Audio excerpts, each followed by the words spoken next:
Welcome to Storied Audio. They met on a warm Saturday in early spring, the kind of day that made everything feel possible.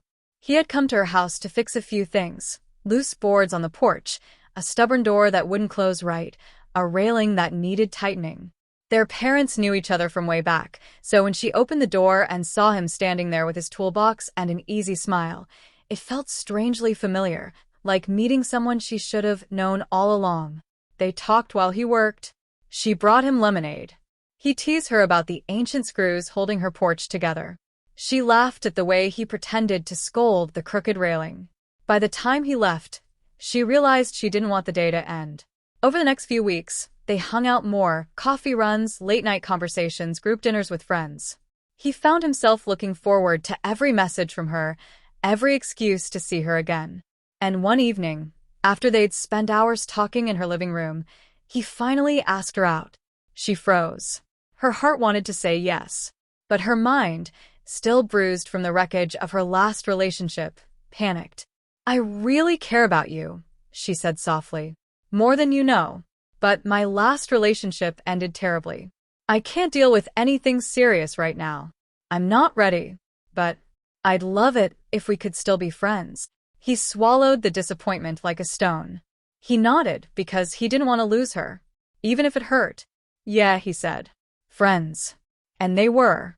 They still met for coffee. They still went out with friends on weekends. They still texted every day. But something in him stayed quiet, waiting, hoping she might change her mind someday. Then came the night everything shifted. She texted him out of the blue. "Want to see a movie tonight?" She smiled as she sent it. She'd been thinking about him all day, missing him more than she wanted to admit. His reply came quickly. "I already have plans." She frowned. Plans? He was off work. She knew his schedule better than her own. Plans? What are you doing? There was a pause. Then, "I'm going on a date." She almost dropped her phone. A date. Her chest tightened, jealousy hitting her so hard, she had to sit down. She had no right to be upset. She was the one who said no. She was the one who kept him at arm's length. But the thought of him with someone else made her stomach twist. She typed back a simple okay, then put her phone down and didn't text him again. Not that night. Not the next day. Not for nearly a week. She spent those days thinking, really thinking, about him, about the way he looked at her, about the way she felt when he walked into a room, about the ache she felt now, imagining him laughing with someone else. It wasn't fair to be mad at him. She knew that. But she also knew she didn't want to lose him. Finally, she went to her mom. Her mom listened quietly, then said, "Sweetheart, I've seen the way you two look at each other. You need to let go of the past. If you don't, you might lose the best guy you'll ever know." Her mother's words hit her like a truth she'd been avoiding. She loved him. She had for a long time. She was just too scared to admit it. The next day, she drove to his apartment after work. Her hands shook as she climbed the stairs. She didn't even know if he'd be home. She didn't know if he'd want to see her. She didn't know if she was too late. But she knew she had to try. When he walked up the steps and saw her standing outside his door, his breath caught. "Hey," he said softly. "I didn't expect to see you." "I know," she whispered. "Can we talk?" He unlocked the door and let her inside. She stood in the middle of his living room, twisting her hands, trying to hold herself together.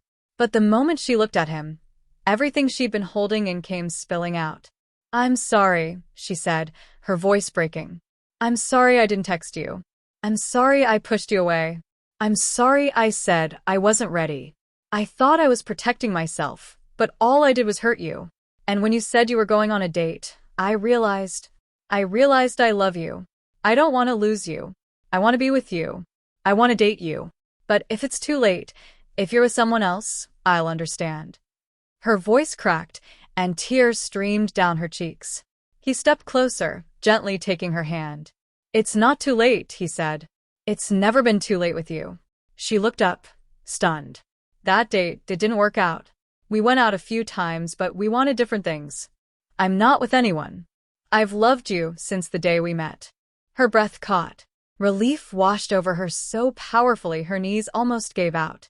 He pulled her into his arms, and she melted against him, crying into his shoulder. All the fear, all the regret, all the longing, they finally had somewhere to go. When they finally pulled back, he brushed a tear from her cheek. "So," he said softly, "does this mean we're finally doing this?" She nodded, smiling through her tears. "Yeah. "We're doing this." And just like that, everything changed. They were no longer almost something. No longer friends who could have been. No longer two people dancing around what they felt. They were together. Officially. Finally.